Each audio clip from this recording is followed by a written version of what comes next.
This first project that we're working on is the Tar Paper Slab Box. So this is a box made of clay, flattened pieces of clay, which are called slabs. These pieces of clay are going to be rolled out by hand, and they're each going to be 4 by 4 inches square. And the reason we are using tar paper is because this will keep the slabs upright and straight while we are assembling the box, and we can manipulate the clay while it's still quite fresh without it bending, warping, or distorting. So you'll keep the tar paper pieces on your clay while assembling the box, and until it gets about halfway through the leather hard stage, and then we'll remove the tar paper. So first we are going to measure and cut our tar paper squares. So you should have received a large piece of tar paper from the studio. And I have cut one piece of it into an 8 by 8 inch square. So I'm going to take the ruler, put the 0 mark over at the end of the tar paper, make sure that the 8 is at the end here, and that way when we measure in the middle at 4, we're going to have 2 4-inch rectangles. I'm going to turn the piece of tar paper around and do the same thing right here. Okay, rotate again. Mark at the 4.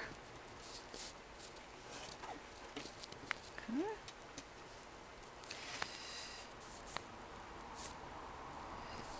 Mark at the 4. That way we can draw an X.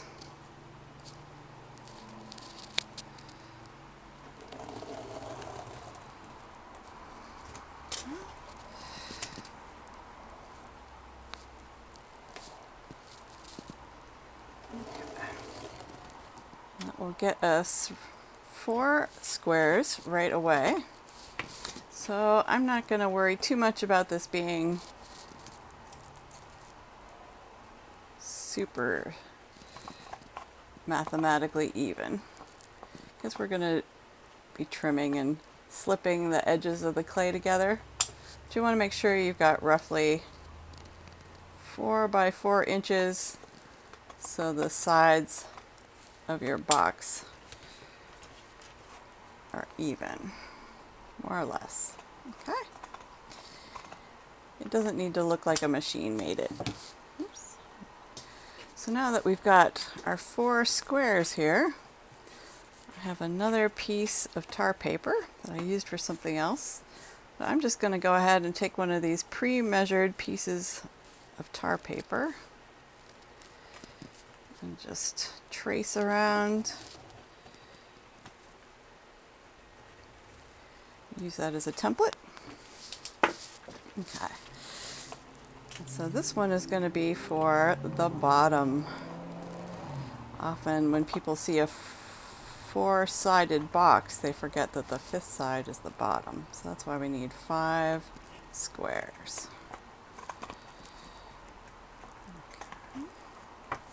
Okay. Next we're going to cut some clay off of our bag of clay. Go ahead and open your bag.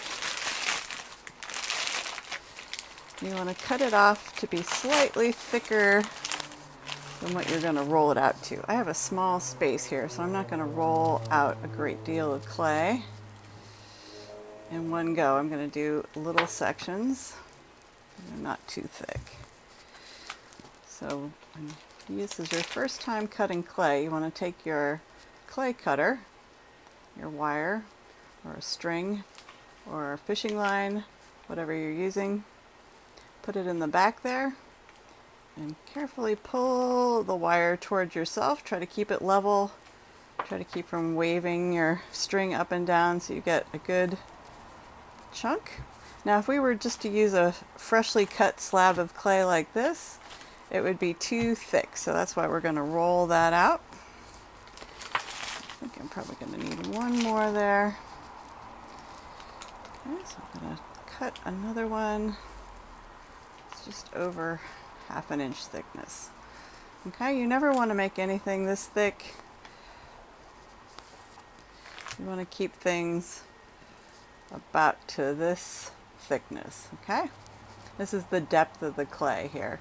So if you have clay that's thicker than this, it's easier for moisture to get trapped inside there. And so when we fire it, it can explode or crack. Okay, so everything needs to be at least 1/2 inch thick or thinner. Okay, you also don't want to get too thin, or else things can be really delicate and crack when they dry. So let's go ahead and bag our clay back up, just like we discussed. We do not want the rest of our clay to dry out while we're working. So always get in the habit of closing your bag of clay when you've taken out what you need for your project. So to make my slab,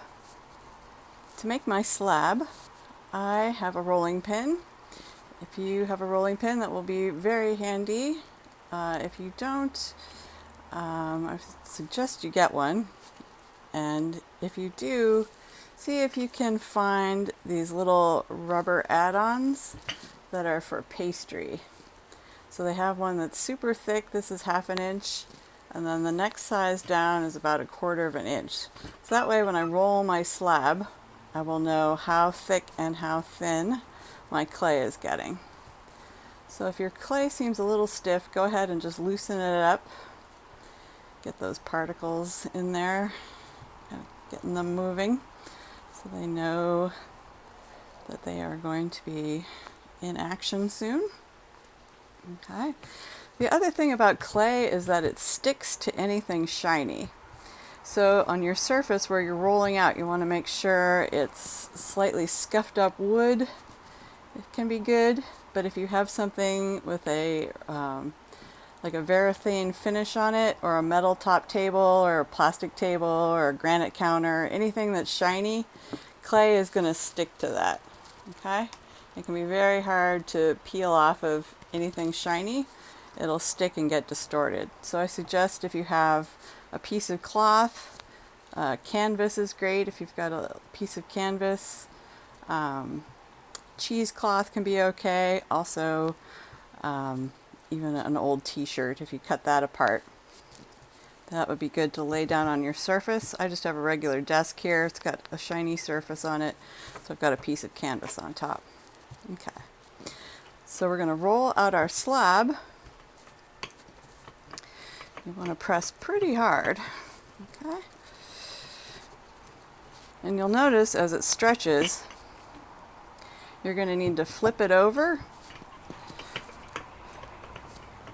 because even though it's not sticking directly on the surface that you are rolling it onto, it will sort of seize up and stop moving. So you want to keep flipping that over.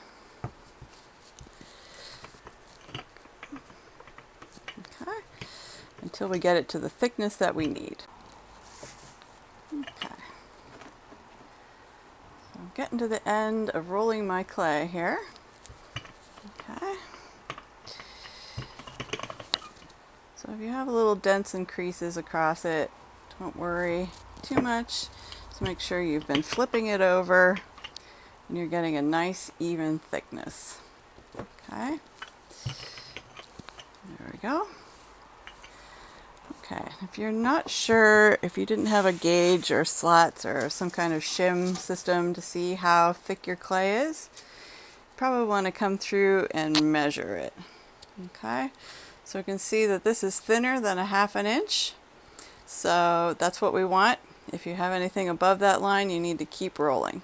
Okay, but you don't want to get super below 1/4 inch here. Mine's about 1/4 inch, and that's probably about as thin as you want things if it's the structural piece of your ceramic work. If you're trying to build structures that are thinner than that, even with the tar paper, it can get really problematic and have a hard time supporting its own weight. Okay? So I've got 2 slabs of clay rolled out. I cut off some extra clay that I don't need, so I'm going to go ahead and wrap that up. You can put it back in the bag. For now, I'm just going to keep it to the side just in case I mess up and need it. Okay. So make sure you've got a nice clean surface. Of course, I just put a little crumb on there. All right.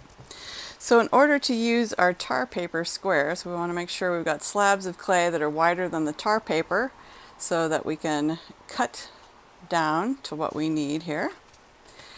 And before we do that, we want to moisten the surface of the clay. So I've got a spray bottle. So I have a spray bottle and I'm going to mist the surface. It doesn't need to be soaking wet, but it shouldn't be dry either. So go ahead and lay those squares. Give yourself enough room on the outside. You have a little excess so you can cut down nice squares. They won't be jammed into each other. Okay. We want that water on there to make those stick. Go ahead and spritz that down. Okay, take our tar paper squares. Press those down nice and flat. Okay. Make sure those are sticking to the surface of your clay. If you see an edge or a corner popped up, just go ahead and press it in there.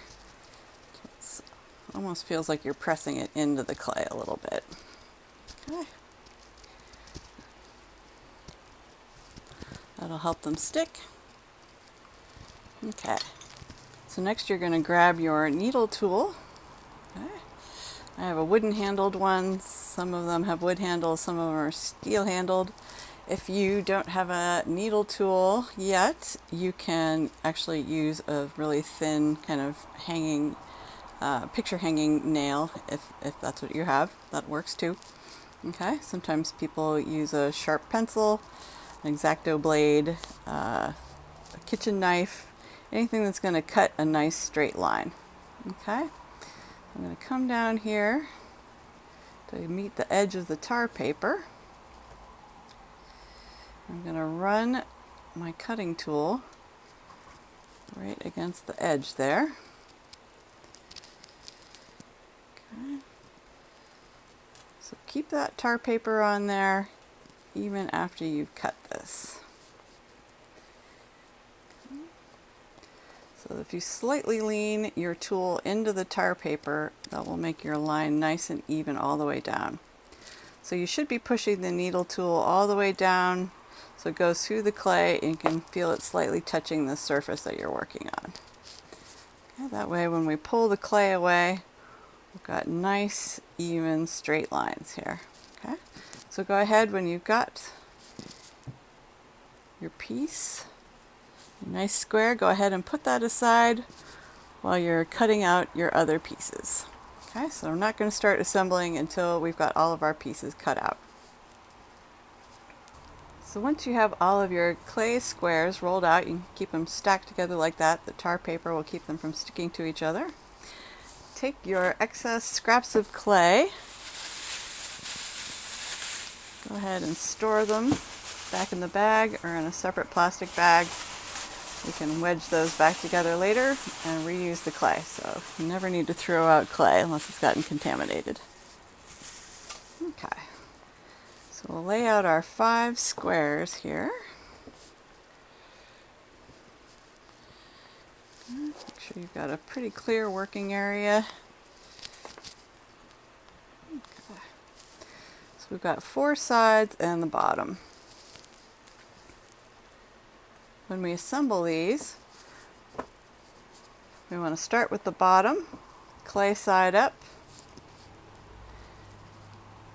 And when we assemble the sides, we want the clay facing inwards and the tar paper facing outwards. Okay. You're going to assemble 2 at a time so they hold each other up as you're slipping and scoring. Okay. What you'll notice is that if we try to put these two pieces right at a right angle like that, there's going to be a little excess that gets pushed out of the way because it's displaced by the 1/4 inch thickness of the clay. So what we're going to do is we're going to bevel the 4 sides. So go ahead and put the bottom to the side for now. Take a knife, cutting tool, a fettling knife. You're going to hold that at an angle with the point facing outward.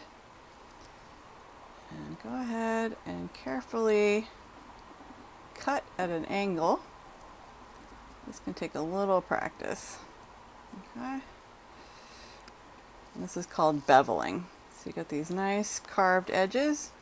You only have to do this to 2 sides, not to the top and the bottom. So you're going to do 2 sides on 4 of the squares.